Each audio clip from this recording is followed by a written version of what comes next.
Yes, hello. Welcome to Jump Cuts, the every other week movie news show presented by Bomb Squad Productions. Today is Sunday, January 12th, 2025. As we're streaming this on Twitch, it's our first episode of 2025. I'm your host and master of ceremony, Tinner Richard Kraft, and today on Jump Cuts, I am joined by Jim Absol. That's right. Now, it is the beginning of the year, and that means a couple things when it comes to movies. One, usually not super great movies are coming out in January. New stuff. You also get like the backlog of Oscar stuff that was in limited release before opening wide in January. So you have a pick between movies from last year that are great and the new stuff that's usually bad. Though that's been changing more in recent years. The other part of this is that it's usually slim pickings, not a ton of options for movie news. So I dug and dug, and I found some stuff. Tim, you ready to get into this? Yeah, we're gonna power through. Starting with first, did you want to talk about that? I was gonna do that a couple stories in, give people time to come in. Okay. Because let's Tim, go for it then. Tim, one person's watching, and that's me. So fair enough. Our first bit of news today is kind of twofold. We have a couple of deaths.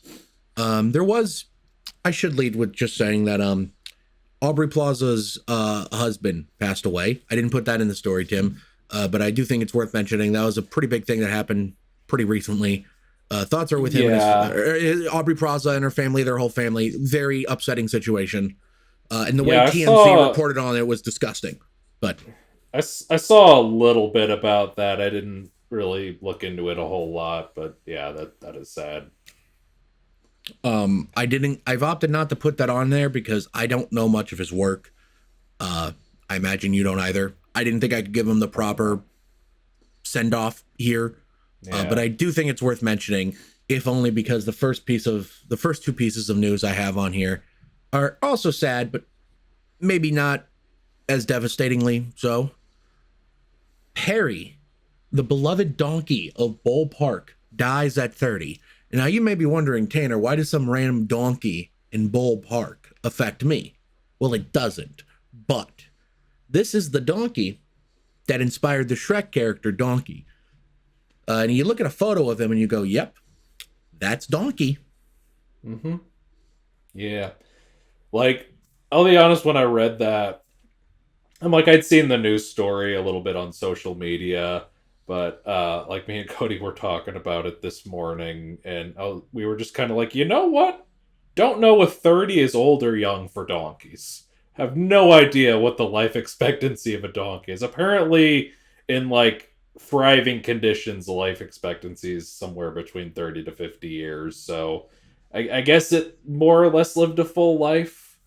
I'm assuming the donkey from Shrek was pretty well taken care of, or the donkey that inspired Donkey from Shrek, probably pretty well taken care of. But yeah, sad that he passed away. Yeah. Very unfortunate. Seems like he had a big impact on the community around him. And another one, this one kind of more, again, another animal death, but, Bert, the reptilian star of Crocodile Dundee, dies at more than 90 years old. I don't know how long these types of creatures last, but 90 years is a long time. Yeah, alligators, I think, live a long time. Like, I haven't looked up the life expectancy. I think it's like around, maybe not quite as long as turtles, but like up there. Like, reptiles fucking live long if given the right conditions. Yeah, and this guy lived a long, long life. If only other crocodiles could be so lucky. If only other crocodiles could be in Crocodile Dundee, a movie I have not seen. Me neither. I think we mentioned that me and Cody were at Outback last year, that we hadn't seen Crocodile Dundee, and the server was like, "Oh, you got to see Crocodile Dundee." Why So did we'll you? get around to it one of these Well, days. how did that get brought up though? Fuck if I remember. I just like to imagine, like, before the waiter could say a word, waiter couldn't even get a word, and you're just like, all right, we haven't seen Crocodile Dundee. And he's like, "Well, dude, what are you doing here? Waiter Get the comes up, fuck out." hi, my name is. We haven't seen Crocodile Dundee. What the fuck is wrong with you? And I do love Outback Steakhouse. It is a truly authentic representation of Australian cuisine and culture. It is 100% I do. authentic to the Australian experience. I can't think I of do like anything more steak. Australian. All right. Jason Secord has now unsubscribed from our channel now that I said that. Mission accomplished. I kid. No rules, just right. No rules, yeah. And, it's a common joke to say that Outback Steakhouse is a authentic Australian cuisine. You could even say that it's a common saying, or not maybe not necessarily a common saying, but a thing a lot of people say. And another thing a lot of people say is that Jason Momoa would play a great Lobo. And to people who say that, I have some great news, as he's been officially cast to play Lobo in Supergirl, Woman of Tomorrow. Yeah, I saw that. Yeah, I saw that was announced, and like I'm here for it. Like I'm not super familiar with the character of Lobo. Like I've seen him in the Superman animated series from the 90s, and there was like a Lobo web series that was made like canonically to that, that I watched, and like he seems like a fun character. He seems like a character that Momoa could capture pretty well. I'm here for it. I'm excited for it. If they're gonna continue to, like, reuse some of those actors from the DCEU, like I know there's the rumors of maybe the Batman series will be canon to the DCU. That it's sort of up in the air right now. But if they make a new Batman and like a whole new set of Batman actors, I would not be opposed to Jesse Eisenberg being Riddler. I think he'd be a good Riddler. Whatever the fuck he was doing in Batman v Superman would have been great for Riddler. He's doing some interesting stuff in Batman v Superman for sure. No, I'm of two minds about this. One, yeah, sure, he'll probably be awesome as Lobo. It kind of fits the kick-ass personality he has. Aquaman is about to be played by the blondest, bluest-eyed person you have ever seen in your goddamn life, man. They need, because if they're not bringing Jason Momoa back as Aquaman, they're gonna have to differentiate from his version of Aquaman so hard. It's gonna be borderline. I shouldn't say that actually, but I'll tell you later what I was about to say.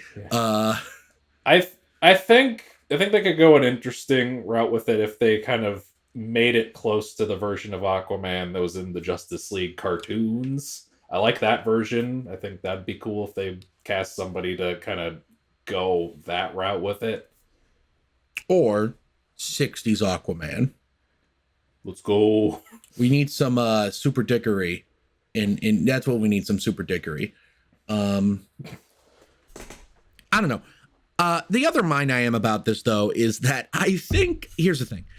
I don't fully subscribe to the idea that a lot of people are, that the general audience is dumb. The general audience is not dumb, per se. They're just not super tuned in. So they're going to see Jason Momoa in a DC movie and go, huh? But he's not Aquaman. I'm sure they'll adjust, but I don't think it's great to have such a high profile casting from the previous version of the DC universe so soon, especially when they're already, I don't know if you've seen anything of Creature Commandos. It seems like everything James Gunn Not has yet. already made for DC is sort of retroactively a part of the DCU.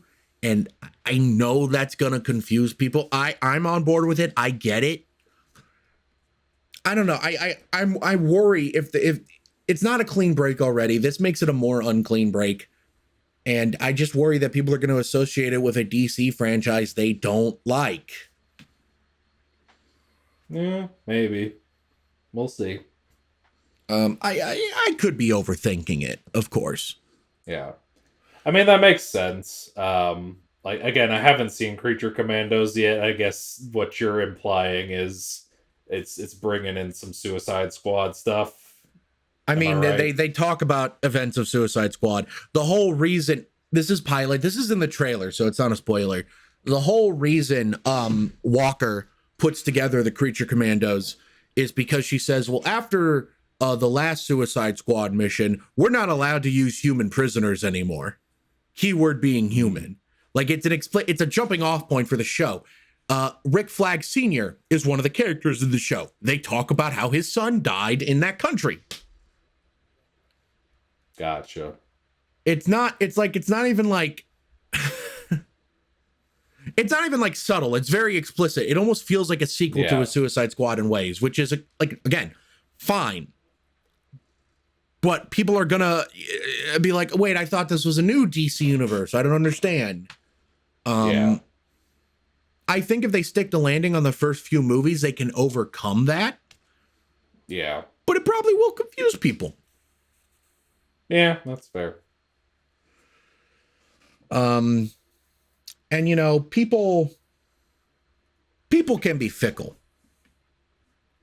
That's true. And you know, they get confused, they get fickled, they drop off of things. They get fatigued. Which is interesting because this article from the Wrap.com reports Americans might be having stream fatigue. They spent 23% less on streaming services in 2024 than they did in years previously. Tim, you and I think, are kind of on the same page about this. I think while we loved streaming at first, and it's not even necessarily like streaming inherently is bad, there are aspects of it that we both like, the on-demand feature mostly. Yeah. It's become clear to me in recent years that there's a bubble, and the bubble's gonna burst eventually. Yeah, like, I am the one weirdo in America who still has a cable subscription. The one weirdo in America under 35. Yeah, and like, I do kind of agree with what a lot of people have been saying for a while, is that like streaming is just becoming cable again, but more expensive, and it's definitely a bubble. It's definitely getting ready to burst, and I think the streaming wars, quote unquote, have done a lot of damage. It's like, and it's so hard to even gauge now, because like when that kind of started, it was like, you go to Disney or Hulu for all of your Disney or Fox stuff. You go to Max for all of your Warner Brothers stuff. You go to Peacock for your Universal, Paramount Plus for Paramount, et cetera, et cetera. And then fucking you can find DC shit on Netflix again. SpongeBob the movie is on Max. It doesn't matter.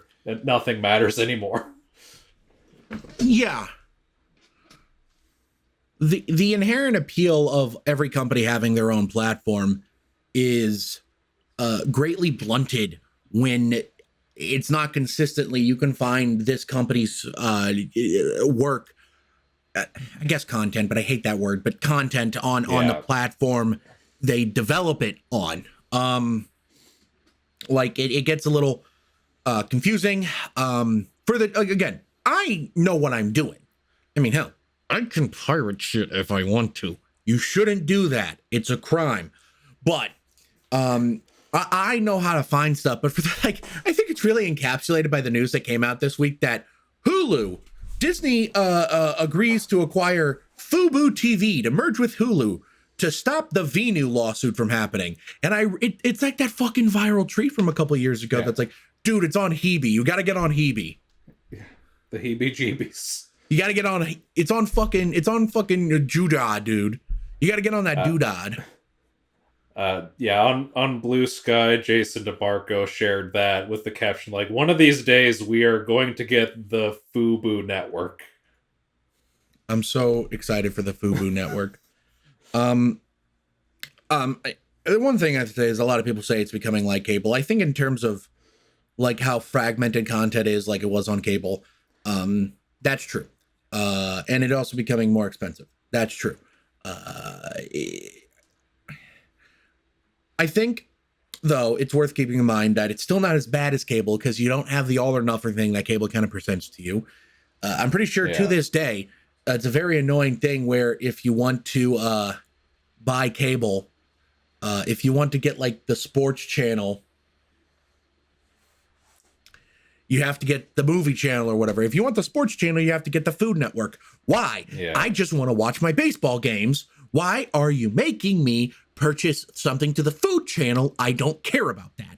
So streaming still has its advantages there, but I also think what streaming has lost that I think is actually a bit better for art in general is that cable kind of had that channel flipping thing. You could just discover something. It's hard to discover stuff on streaming.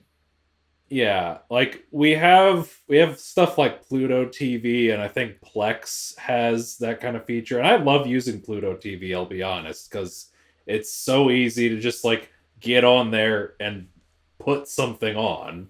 Like that's something that is really missed with cable is you can't just throw something on. You have to go to like, I'm gonna go to this show and click on this specific episode. Well, like if I had cable, I could just be flipping the comments like, oh, hey, I've seen this episode of The Office. Sure, I'll watch this half while I eat my sandwich. Yeah, exactly. And like, I love that about being able to just like tune into Adult Swim and see Bob's Burgers at 6 p.m. or whatever. And like something I've been noticing for the last like maybe almost decade or so is that like maybe not necessarily specifically Netflix now, but like back when I was in film school, like I would be at work and I would be talking to my coworkers about movies, and like if it's not on Netflix, they're not watching it. But you know what? They are watching whatever fucking bullshit is on Netflix, which is usually bad. Netflix has some great. They do have good stuff put on. They do have some great films. They do have some great TV shows, but it's like people are only watching what is conveniently on whatever streaming service they're subscribed to. And like I get it, like we're film people, so we're going out of our way to seek stuff out more than the average person, but I feel like people aren't gonna be as exposed to like stuff that's actually good if they're stuck with whatever their specific service has. The freedom of choice is a blessing and a curse. I think streaming services would greatly benefit from having and Disney Plus. Disney Plus is experimenting with some live channels on their service where it's just a 24/7 feed of like, oh, Disney Kids content, or there's like Marvel stuff on this one or whatever. And I will give Disney this. For the most part, they're pretty consistent. If you want to watch a Disney thing, you go to Disney Plus. Unless you want to watch that Warwick Davis show because they deleted it. Yeah. I am glad that seems to not be happening as much since David Zaslav got yelled at. Yeah, at the very least, they're being more hesitant about it because they don't want the bad press again. Yeah, but yeah, and another thing, and we kind of talked about this on the WandaVision podcasts, is one other thing that Disney Plus specifically is doing right is bringing back the weekly episode format. I'm glad that's coming back to streaming in some capacity. Not just dumping content like slop. Yeah, Netflix is the only one still committed to releasing all the episodes at once. Basically every other streaming service is like, no, because it's just smarter business-wise. Make people stay subscribed. Yeah, 100%. All right. Just to appease them, I do want to say that we have a couple people in the chat. They're currently threatened to either swat me or order pizza to my house. So I do see them.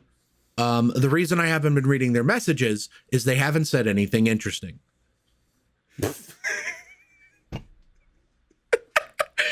That was mean. But hello, James the nerd. Yeah, hello, James. Hello, Bennett. I love you both. One quick thing I think is that the streaming services actually maybe have the best of both worlds model. I think Amazon does it a lot. You have like a 10 episode season, release the first 3 episodes at once. Yeah. Then a weekly release afterwards. Because I think 3 episodes like give everyone a chance to be like, okay, I like this show, I'll commit. Yeah, that is something that, you know, people have been talking about for a while, is like the 3 episode test. Like once you get to episode 3, that's when you know if the show is good or not. Which it's not a scientific rule, but it's usually a decent rule of thumb. Yeah. So I I think that it's a great compromise, I'd say. But yeah. It's clear that the average American doesn't want to spend $20 a month on each individual streaming service. Yeah. I'm a psycho. My family does that. I pay for some, they pay for others. And we share. Because streaming, I'll give them this. They still have basically everything beat in terms of convenience. Yeah. Assuming that in the situation where like the thing you want to watch is actually fucking on there. When you think it's on a platform and then you go there and it's not on there and then you have to go and fucking find it, that's annoying. Nothing will beat the convenience of just pulling a DVD off the shelf, but streaming does have the nice little, I don't want to get up from my couch, boop, boop, boop factor. Yeah. All right, I'm going to, guys, this is a Jump Cuts first. We have a caller. He's ignoring. Bennett, you're live on Jump Cuts. Hello? Yes, you're live. Yo, I wanted to call in and say I'm Tim Sullivan's biggest fan. Woo! He says woo. I love you, Bennett. Yeah, that's all. He's the only host I watch the show for. Can you get your feet off the bed? All right.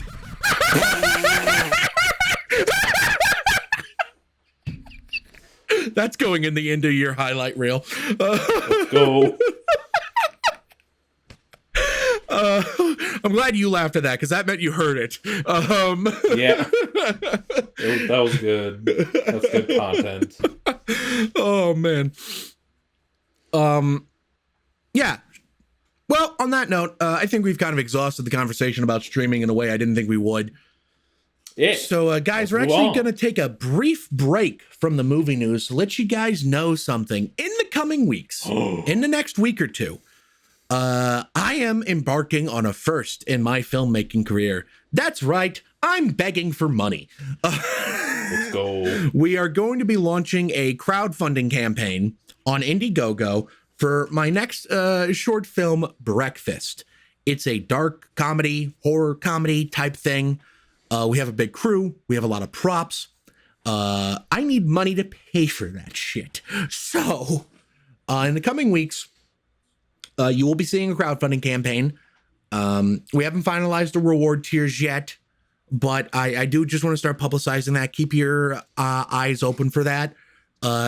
Any chunk of change you can provide will help us make this movie. We're going to make it no matter what. But I would prefer not to have to pay for the whole thing out of pocket because it's going to be expensive. So keep an eye open for that. you can get a credit in one of my movies depending on what tier you back.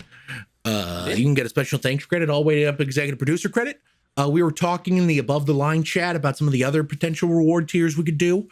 For $6,000. Tanner will do your taxes. Yep, $6,000. Tim will do your taxes. No, Tim, Tanner if someone actually pays us $6,000, you're doing their taxes. And I would not recommend it. I don't even do my own taxes. I get a prepper for that. Well, get your prepper to do it. Sure. For $6,000, Tim will be the middleman between you and your new accountant. Let's go. Please don't send us $6,000. I mean, if you want to, fucking do it, I guess. But don't. Tim will not actually do your taxes. I will come to your house and give you I will come to your house and give you a little kiss on them. I'll give you a kiss on the cheek. There we go. But yeah, Tanner's directing. I am ADing after my hit AD films Parapaneus and The Anarcho-Bidenist. Oh yeah, you were the AD on that. That's right. Yeah, so keep an eye open for that. We would really appreciate any contributions you're willing to make. I'm really excited about this film. We have assembled a really impressive crew. This is probably the biggest Bomb Squad production yet. So that's fun. Now that the self promo is over, let's get back into the news. Back into fun stuff. Tim, a movie last year called The Beekeeper came out. It starred Jason Statham, was directed by David Ayer, and involved a guy that secretly had a bunch of super secret skills in order to bring down the corrupt elites. Anyway, I bring that up because David Ayer's next movie, A Working Man, just had its first trailer release. It's directed by David Ayer. It stars Jason Statham, and it's a movie about a seemingly ordinary guy who secretly has a bunch of elite skills going after a vast, dark, global conspiracy in order to protect someone he just lost. No, I'm not just saying the plot of The Beekeeper again. It seems as if David Ayer and Jason Statham have elected to make it a second time, which is fine. The fun angle about this, though, Tim, is that while the last one was about, like, scammers, they say the phrase human trafficking like 24 times in this trailer. It's all about how everything is human trafficking. They bring up human trafficking so goddamn much that I started to wonder this was less a remake of The Beekeeper and more a remake of the movie The Sound of Freedom.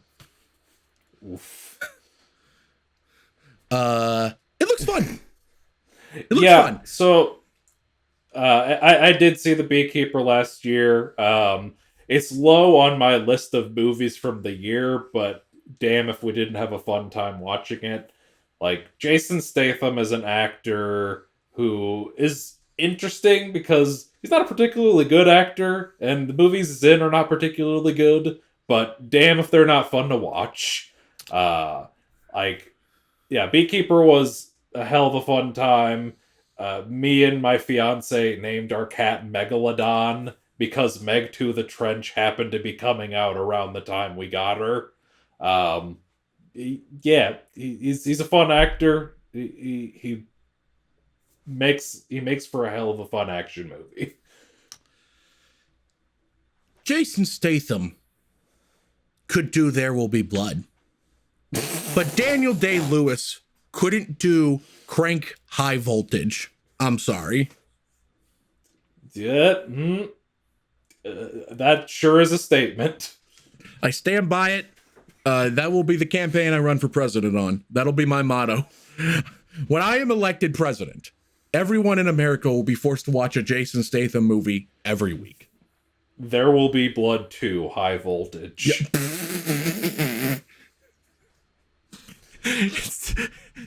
The credit song would have to be High Voltage by Linkin Park.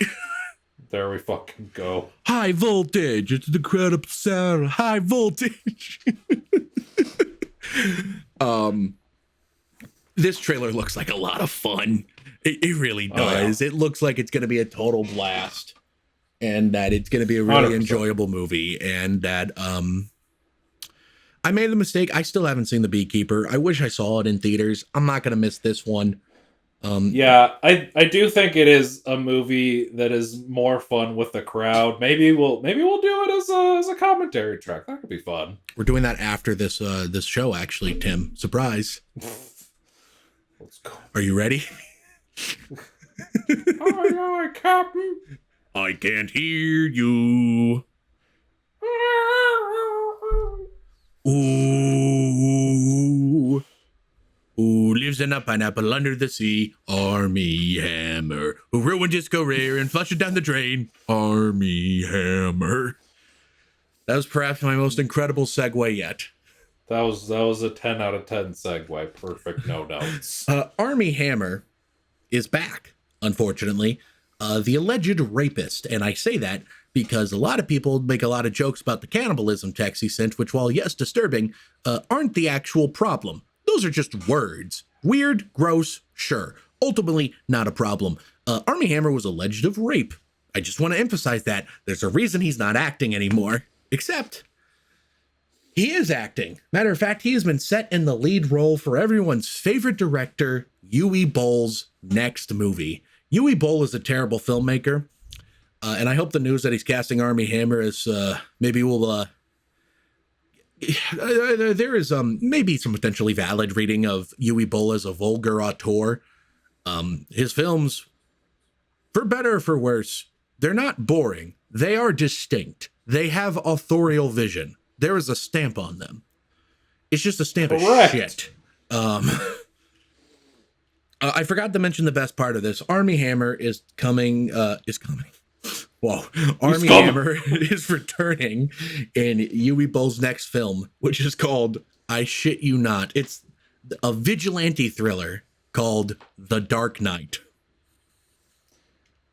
Yep. You know, people cast Army Hammer as Batman for a long time, so. I'm gonna say what I said in the group chat. I'm gonna cast Roseanne Barr in my new movie Avatar. No one can stop me. No relation. There's someone they're gonna try and, but can you copy? There's nothing stopping you from making another movie called The Dark Knight. It's not specifically Batman. I don't know how that works. I don't know. That is like a hyper specific, like, what's it? That is like a hyper specific nickname of Batman, but I don't know if it's something that's actually copyrighted. I don't know. I think I hope he's forced to rename it The Black Knight, and then they get sued by those Martin Lawrence, right? I don't know, but I know what movie you're talking about. Well, it's called The Black Knight. Hold on, I'm looking it up.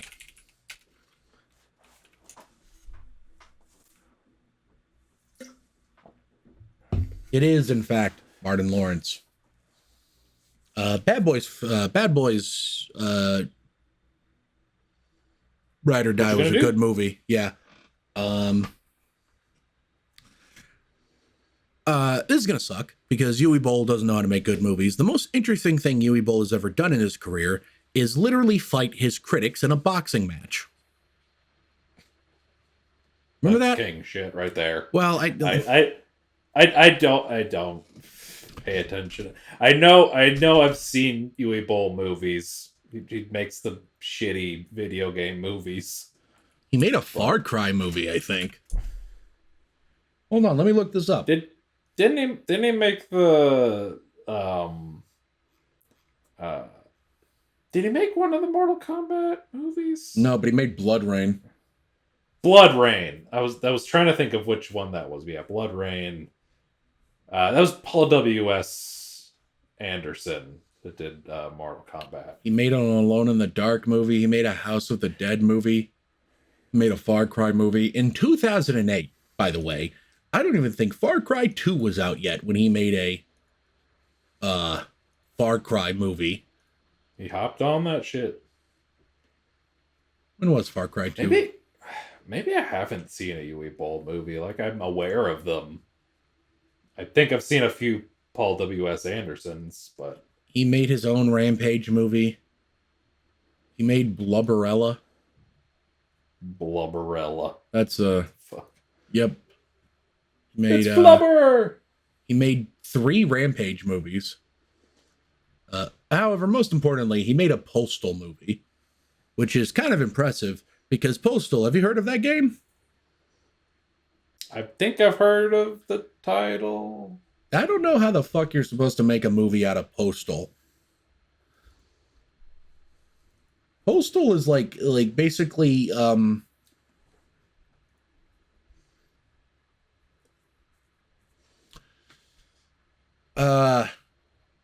do I say this? Postal is a movie where you play as a guy who commits mass murder on innocent people. That's the point of the game. Gonna make the hatred movie. Yeah. Did that game ever actually come out? I think it did. Like, it's one of the rare AO rated games that isn't porn. Probably. Yeah, Postal is an insane game to make a movie out of. But Louis Ball makes garbage, so I'm not surprised. Moving on. Speaking of garbage, according to Tim, R.L. Stine, who I did not know was the reason these movies exist, announces that there are 3 new Fear Street movies are in the works. Tim, I never watched these. You did. I think you liked one of them. Yeah, so, like, full disclosure, I never read the Fear Street books. Actually, haven't read any of R.L. Stine's books, but, like, as a kid... You haven't read a single Goosebumps? My sibling had them. I never read them. I was too scared. Too busy reading Animorphs. There we go. But I never read them, but like I watched the TV show on Fox. There was also another R.L. Stine show called The Nightmare Room that I watched a lot as a kid. So like I do have a fondness for R.L. Stine. So I was curious when the Fear Street movies came out, but yeah, I was off put by the general vibe they were going for, particularly the first one, just because it felt like they were just going for all of the Stranger Things nostalgia beats, but with the 90s, and I was just over it. I know people who lived in the 70s who watched the second one and thought that one was worse.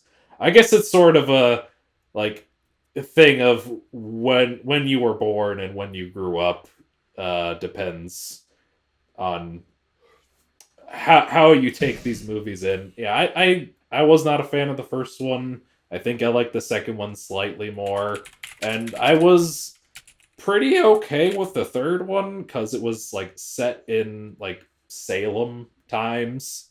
Like it was set in 1666, so it was like not trying to riff on like nostalgia shit. It was just trying to be a period piece, and I think it did that better than the first two did at like trying to be a period piece in their particular periods.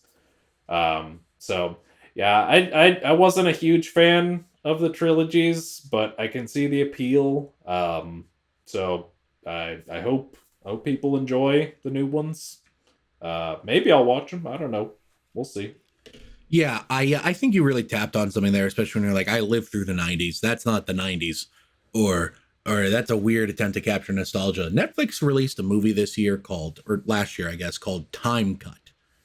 It was a slasher movie with time travel, in which a girl from 2024 goes back in time to 2003. And Tim, while I was only 5, I do remember. I don't know why that fucking hit me.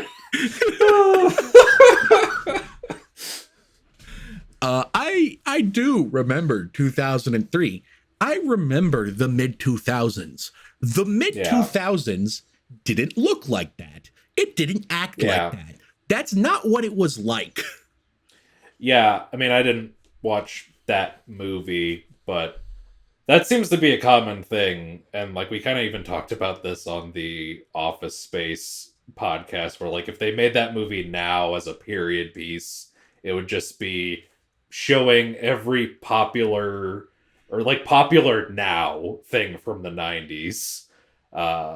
And just being like, look at all these references. Any show that takes place in like the 90s and it depicts a character not only liking, but being aware of a television show called Freaks and Geeks, I know to write it off because nobody fucking watched Freaks and Geeks when it came out. Yeah, that and like this was something that I noticed in Bumblebee, which I liked Bumblebee, but like one of the characters had a poster for John Carpenter's The Thing, and I was like, fuck you, you didn't like that movie, shut up.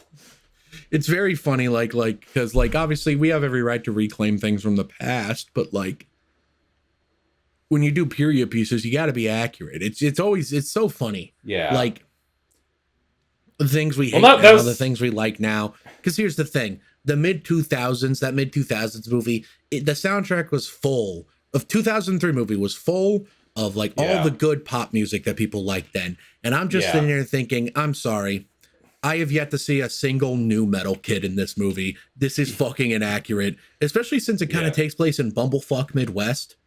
New metal was especially popular in Bumblefuck Midwest. You're telling me not a single one of these guys are listening to Korn? Come on. Yeah. Bullshit. And then another thing, and this is like a more serious criticism. I actually kind of forgot about this, but like one of the issues I had with the first Fear Street is that like the main character is a lesbian, and they portray like the people's acceptance of her as a lesbian the way that would happen now, and I'm just thinking like that's not how the 90s were. Like you had to hide that in the 90s. That's just inauthentic and disingenuous.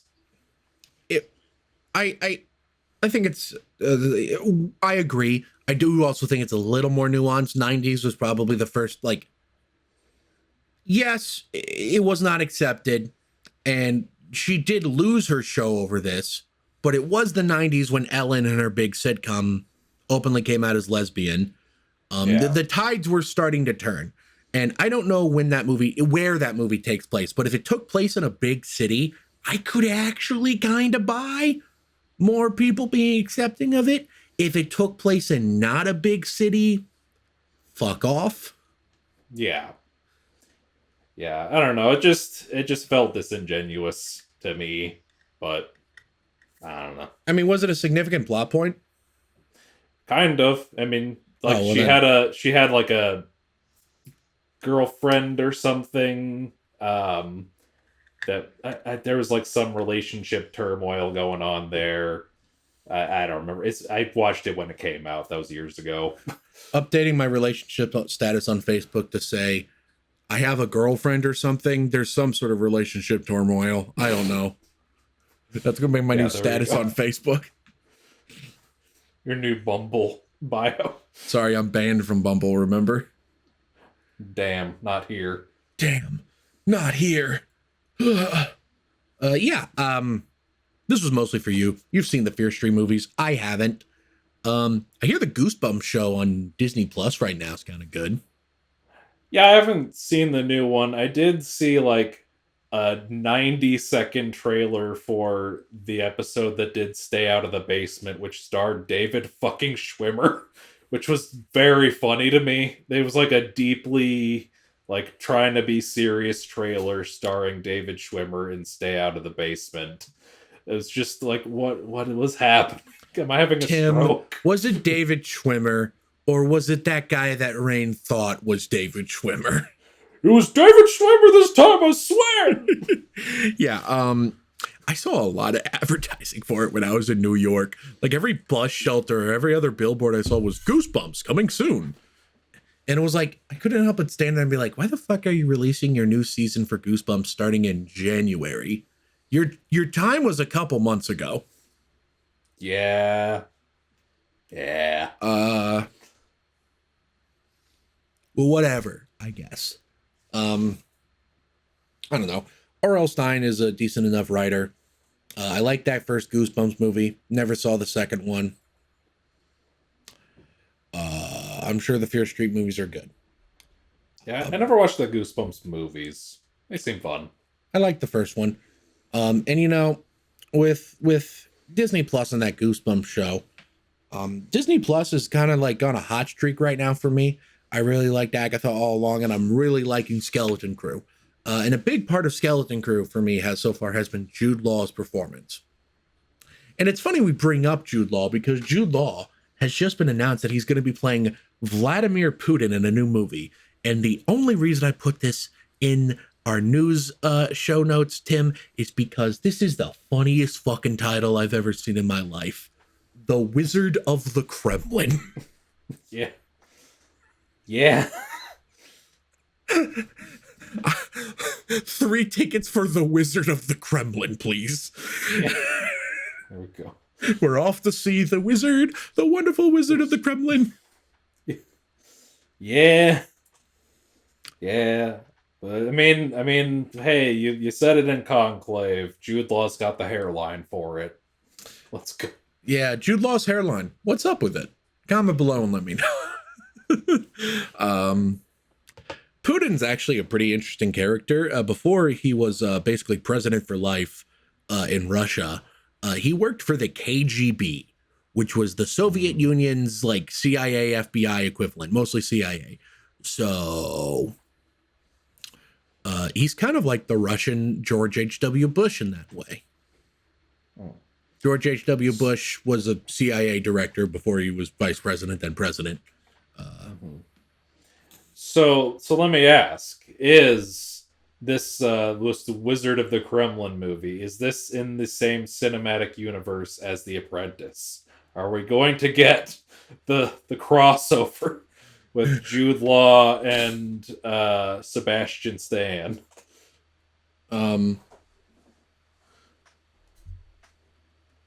Yes. There should be a post-credit scene Let's go. where Jude Law is chilling as Putin, and then out of the shadows you go, you know, Putin, I really love what you're doing here with Russia. I really think it's incredible. You know, I'm thinking of running for president. What's it like being president? I love Sebastian Stan's Trump impression so much. Like he has the mannerisms down pat. Like the speaking patterns is perfect. But like just the tonal quality of his voice is so funny to me. Yeah. Just the way in the end of that trailer, he goes, I don't know, maybe run for president, perhaps. Ugh, I love it.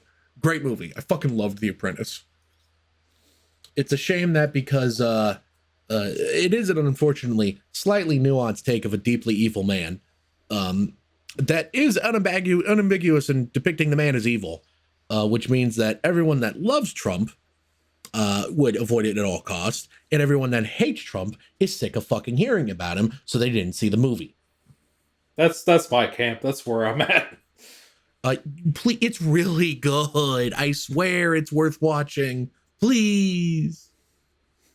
Next time, baby. Tim just goes, no. When he leaves office, maybe. When he runs out of office like the man he is, when he's running out of office, that man, when the running man is running out of office, the running man, Colin Domingo, lands a game show host role in Edgar Wright's reimagining, remake, reboot, reinterpretation, whatever the fuck you want to call it, I don't know anymore, of The Running Man at Paramount. Yeah. I hope this means that Edgar Wright's actually going to correctly adapt how much weird racism is in the original novel. Yeah, I'll be honest. Haven't read the novel, didn't watch the original film, so I don't have a whole lot to say about this one. Also, not super familiar with this actor. Like I've seen some things he's in. I'm just like, yeah, cool. Are you saying you didn't watch The Running Man just for this show? I sure am, Tanner. I like Coleman Domingo. I like Edgar Wright. I do like Edgar Wright. A lot of I killing. do like that Edgar Wright, sir. I do like that Edgar Wright. A lot of killing. I love that we went for the same thing. No, we went for 2 different Leo movies. Oh, you're right. I'm sorry. We were both the same man, though. I do love that killing. I do love that movie, sir. I do love that killing, sir. I do love that killing. Dude, that would have been an accurate statement given how the rest of that movie goes, actually. Yeah. I do love killing them natives, sir. Oh, no. No, I can never run for president. Someone's going to find that clip and post it out of context and be like, you want this man? You want this man in office? Is this your king? Is this your king? Not be my king. But you know who my queen is? Kristen Bell. And it's good to bring her up. Segues. Good answer. Segues, baby. Kristen Bell is set to host the 2025 SAG Awards for Netflix. SAG, for those who don't know, is the Screen Actor Guild's Awards. I like Kristen Bell. I bet she'll do a good job. Yeah, I also like Kristen Bell. She's great in The Good Place. She's great in Forgetting Sarah Marshall. Those are the two things she's been in that come to my mind at this moment. Veronica Mars, did you never watch that? I caught bits and pieces. I never watched it super seriously. Fair enough. She seemed good from the bits and pieces that I saw of it. And you will not be watching this because you don't watch award shows unless I make you watch the Oscars. Correct. Loud correct buzzer. Correct. Just plankton from the crowd. Correct. I will probably watch this if I'm not doing anything else that day. Yes. Because you know me and my Oscar predictions. Oscar predictions is hard this year. In previous years, there have been a clear 2 or 3 way rest for Best Picture. This year, I don't know what the fuck is winning. Here comes Sonic 3 with the steel chair. I have some unfortunate news, Tim. I know the eligibility thing, and that's why it's coming in with the steel chair. It's taking Reeves. The award. Shadow. Well, here's the thing. I think Shadow would want Emilia Perez to win because he loves Latinas. No! Do not let him in. You understand me? Just ignore him. Ignore him. When Shadow tries to get into the Oscars. This fucking guy. God. Me when I try to get my 7th Oreo McFlurry of the day. Do not let him in. Under any circumstances. Do you understand me? Just ignore him. Ignore him. I don't know. I did kind of Trumpy that time. Do not let him in. Do not let him in. You understand me? Just ignore him, folks. Just ignore him, folks. We don't love that, do we, folks? The late, great Hannibal Lecter will be my Secretary of State. Yes. We're going to enact bigly tariffs, folks. The money, it's going to American manufacture. Never better. Never better. I had a great life. You think they'd let me drive that thing, just drive away into the sunset? I had a great life, I tell you. You see that clip? He was talking to truck drivers, and he's like, you think they'd let me drive this thing? I'd love to just drive the hell away from here. It was one of the funniest moments on the campaign trail. I think it was a real insight into his psyche. God, just let Trump drive away. And not have to worry about him ever again. Just let him drive off into the sunset. Between that and then when in the middle of the rally he talked about, I had a great life. I just think, damn. I think he's literally only doing this so he can't so he won't get jail time. Yeah. Yeah. Trump's evil. And correct. As we're saying this, he is 8 days away from being inaugurated. Hate it here. It'll be the second presidential administration under Bomb Squad's tenure. Yeah. Which makes it feel like Bomb Squad hasn't been around that long when you phrase it like that. Yeah. Oh, well, hang on. Did we? I think we shot family video while Trump was still technically in office. So I think we shot that. It was for another channel, but we did shoot that and retroactively make it ours. Did we shoot that before or after January 6th? I think it was like January 10th, so it was a So couple days. we after. were fresh after the insurrection. Kind of crazy how he just like nothing. One of the most terrifying days in American history, and just yep, he could be president again. Sure, why not? Imperialism's great. I don't think that's imperialism, but I love the energy. Well, now that the mood's been sufficiently brought down, I guess we can go into our final news topic of the day, which is a trailer for a movie called From Ground Zero came out. Now, From Ground Zero, if that doesn't mean anything to you, that is a international movie. It is actually Palestine's official submission for the 97th Academy Awards in the International Feature Film category. It's a film about 22 Palestinian filmmakers telling stories about the ongoing the genocide that's happening in Gaza right now that's being perpetuated by the Israeli state. Oops, might get banned for saying that. I think Twitch is a little strict about that, but nobody watches this shit, so hopefully we'll be fine. I watched the trailer before we started streaming.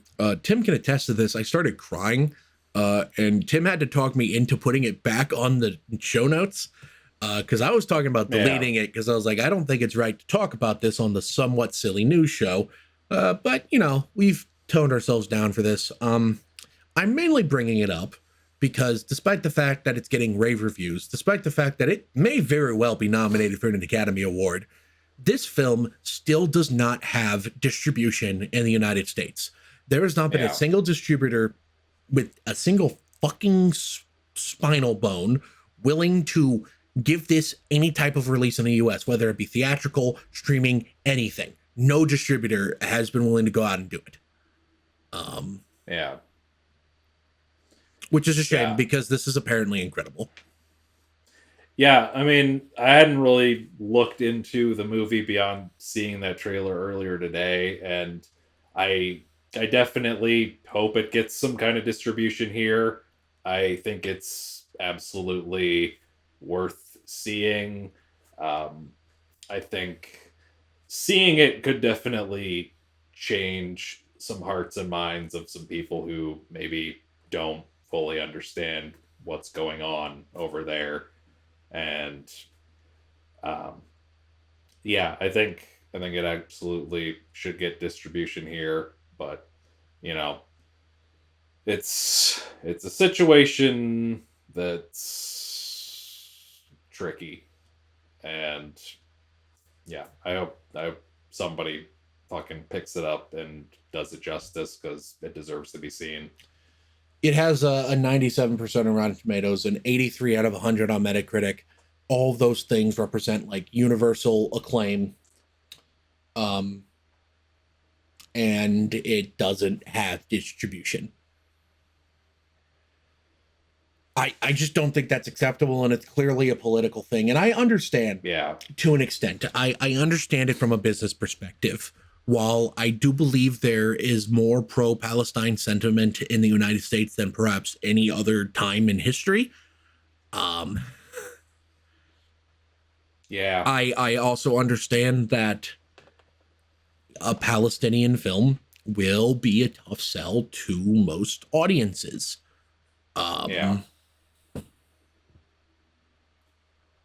Especially one that is so explicitly about the horrible things happening currently. Like, it isn't call it a genocide or call it the Israeli-Hamas war. Either way, there is a massive amount of civilian death going on. It is still happening, and that's what this movie's about. So to an extent, I understand, but this type of movie wouldn't make much money anyway. So I know buying its distribution rights can't be expensive. I think like an indie distributor could get it and do it justice theoretically. we can only hope. We can only hope that somebody actually, and I would love to watch it. I would love to see it because I think it's going to be a very important movie, with some very important perspectives. Yeah. So, yeah,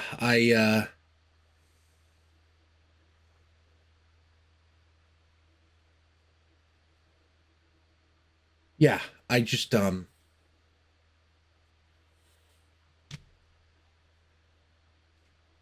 they need to,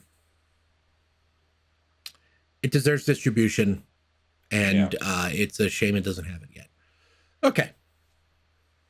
We're done with all the news we have on the show notes. So I would like to take a moment and ask the audience, if anyone's left, the chat hasn't been active in a minute, if anyone has any topics of any kind that we didn't cover that you'd like to hear Tim and I cover. In the meantime, while we give people a chance to say something, how about that brutalist, huh? That was a good brutalist. It's so funny that we were in the same theater at the same time. Yeah, I did see you because you were a few rows in front of me. And again, like you have a very distinctive laugh, and there were some funny bits. So it's like, that's Tanner in the corner there. I'm sure you. I don't know if you were still sitting in the intermission, but you probably saw me turn around and look up to see Joe. I didn't see that. Yeah. Joe told me to turn around, so I looked up and I just see him standing there. And I noticed something because I said, "Oh, my friend's up there messing with me." The server said, "Oh, Joseph," and I realized something. All of his coworkers call him Joseph. Interesting. Jude Law's hairline. What's up with that? Comment below and let me know. There we go. Yeah. Yeah, it's looking like we're not getting anything in the chat, so we will end this episode of Jump Cuts. Thank you so much for tuning in live. If you tuned in live, we really appreciate it. If you are listening to this the next day on any of the audio platforms we're on, thank you so much. We really appreciate it. How about you leave us a review? It helps boost us in the algorithm or something. I don't know. I just work here. And if you are listening, how about you mosey on down over to our Patreon? The $5 tier gets you access to commentary tracks. We just released one for 12 Angry Men. We were supposed to record one for Godzilla this week. Oops. Maybe we'll get to that this upcoming week. We'll get on that. That's the plan. We're recording one soon. You get at least one commentary track a month, but for the past few months, we managed to release 2 a month. I think we can maintain that pace. I have a couple in the tank already recorded. I'd like to release the Godzilla one this month if we can get to that. Fingers crossed.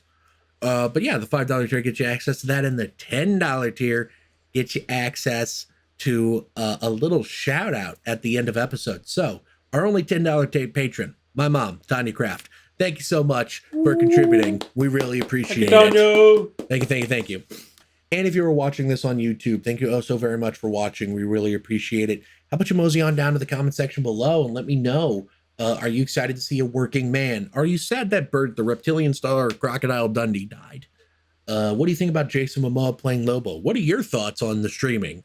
And finally, Jude Law's hairline. What's up with it? Comment below and let me know. And while you're down there, hit the like button so we know how much you like us. Hit the subscribe button so we know how much you love us. Hit the bell icon. Know exactly when we upload videos. Thank you so much for watching. We'll see you next time. Bye. Farewell.